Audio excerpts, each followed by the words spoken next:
Do you think you may have underestimated Putin? Thank you. Time to move. Thank you. Thank you.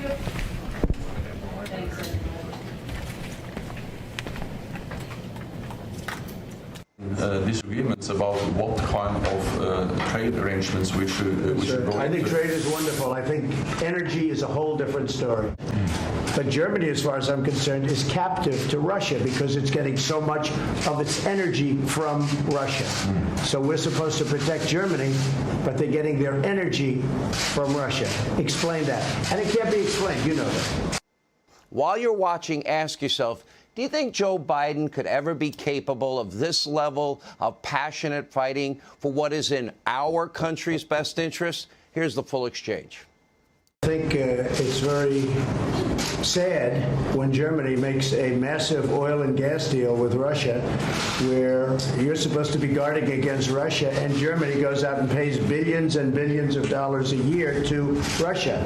So we're protecting Germany, we're protecting France, we're protecting all of these countries. And then numerous of the countries go out and make a pipeline deal with Russia where they're paying billions of dollars into the coffers of Russia. So we're supposed to protect you against Russia, but they're paying billions of dollars to Russia, and I think that's very inappropriate. And the former chancellor of Germany is the head of the pipeline company that's supplying the gas. Ultimately, Germany will have almost 70% of their country controlled by Russia with natural gas. So you tell me, is that appropriate? I mean, I've been complaining about this from the time I got in. It should have never been allowed to have happened.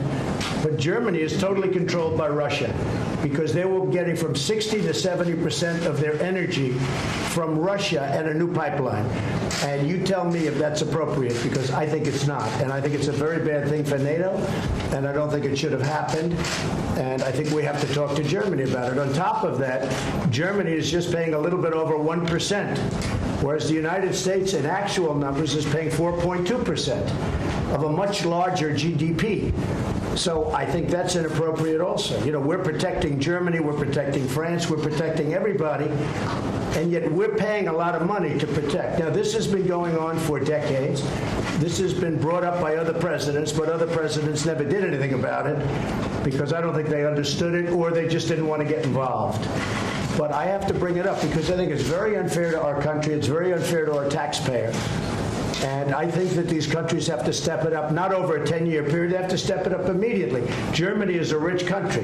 They talk about they're going to increase it a tiny bit by 2030. Well, they could increase it immediately tomorrow and have no problem. I don't think it's fair to the United States. So we're going to have to do something because we're not going to put up with it. We can't put up with it, and it's inappropriate. I don't know what you can do about it now, but it certainly doesn't seem to make sense that they pay billions of dollars to Russia, and now we have to defend them against Russia. You know, NATO is an alliance of 29 nations, and there are sometimes differences and different views and also some disagreements. And the gas pipeline from Russia to Germany is one issue where allies disagree. But the strength of NATO is that despite these differences, we have always been able to unite around our core task to protect and defend each other because we understand that we are stronger together than apart. I think that two world wars and the Cold War taught us that we are stronger together than apart. But how can you be together when a country is getting its energy from the person you want protection against or from the group that you want protection? Because we understand that, I think what we have seen is that... No, you're just making Russia richer. Well, you're not dealing with Russia, you're making Russia richer. Well, I think that even during the Cold War, NATO allies were trading with Russia. Then there have been disagreements about what kind of trade arrangements we should go I think into. trade is wonderful. I think energy is a whole different story. I think energy is a much different story than normal trade. And you have a country like Poland that won't accept the gas. You take a look at some of the countries that won't accept it because they don't want to be captive to Russia. But Germany, as far as I'm concerned, is captive to Russia because it's getting so much of its energy from Russia. So we're supposed to protect Germany, but they're getting their energy from Russia. Explain that. And it can't be explained. You know that. President did that with no notes, right in the face of the leader of NATO. And you think Joe Biden can do that? the full extent of Vladimir Putin's twisted rewrite of history, going back more than a century, as he waxed eloquently, noting that, well, I'm not going to go into it, but nothing in Putin's length of remarks. But clearly Trump was absolutely dead on accurate. Now compare that to Joe Biden, a self-proclaimed tough guy, foreign policy expert. He can go toe-to-toe with Putin. He promised to stop Putin in his tracks. Well, today, Biden could barely form a coherent sentence as per usual and was unwilling and unable to respond to any questions about Vladimir. Take a look. All right. Well, thank you. Yes, thank you. Now, you got to let me know when I'm supposed to stop here. But Sylvia, where's Sylvia? There you are, Sylvia. How are you, Sylvia? Do you think you may have underestimated Putin? Thank you. Time to move. Thank you.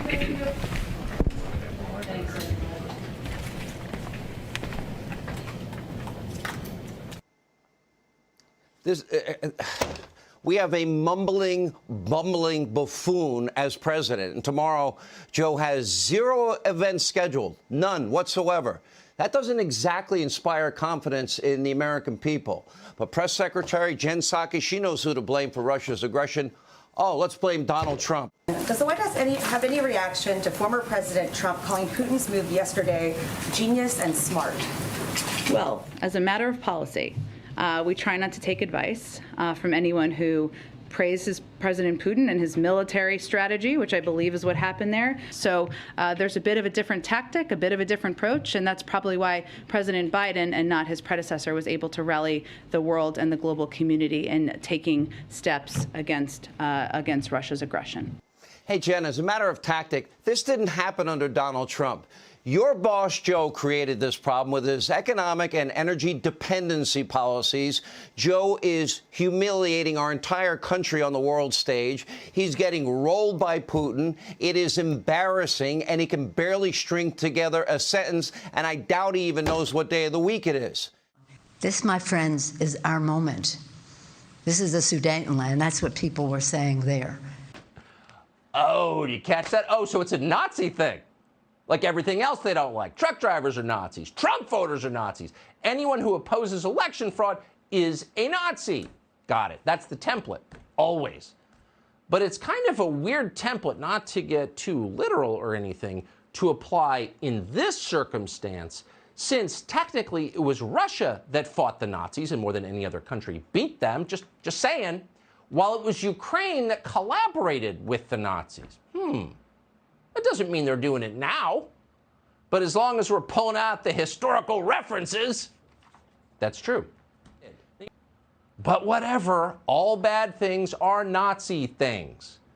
And all good things are democracy things. Watch.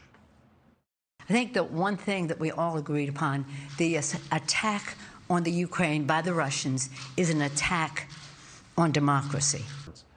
Anyway, it's about democracy. Now, we've told you night after night, not because we're anti-Ukraine or pro-Russia, we're agnostic on both, don't live in either country, don't plan to, don't care to. So it's not a matter of preferring one over the other. It's just a stubborn insistence on defining words accurately. So Ukraine, to be technical, is not a democracy. Democracies don't arrest political opponents, and they don't shut down opposition media, both of which Ukraine has done. And by the way, Ukraine is a pure client state of the United States State Department. Just don't tell us it's democracy. But as long as the core goal of American foreign policy is to defend democracy and oppose anyone who's not running a democracy, you've got to kind of wonder, and this may be occurring to these countries, what about our friends in Jordan and Qatar and Saudi Arabia? What about at least 50 countries in Africa, none of which is a democracy? Are they in trouble too? Are we going to be sending advanced weapon systems from Raytheon to topple those non-democracies just on principle? Are those the values we're defending as we live through higher inflation and higher gas prices and get steadily poorer? It would also be interesting to know if the people you just saw bloviating about democracy are as exercised by China's lack of democracy. If China ever moves against Taiwan, will we get the same lectures? Oh, probably not.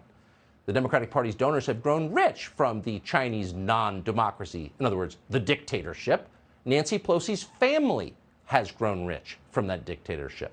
So don't expect to hear Nancy Pelosi compare Chairman Xi to Hitler anytime soon. Look, debates about what is or what is not a democracy are interesting, and they may have some academic importance. But in the face of the material reality of life in the United States, for example, how much do things cost? Can I afford them? Does the plane land on time? Does it land safely? Can I take the subway, or am I going to get stabbed by a mental patient, somebody let out onto the street?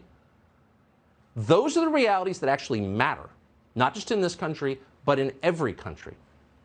And the very people pushing this defense of democracy are the very people who've made those material realities much worse in this country. And until they answer for that, maybe they shouldn't move on to another country to try to improve things there. This, my friends, is our moment. This is the Sudetenland. That's what people were saying there. Oh, do you catch that? Oh, so it's a Nazi thing.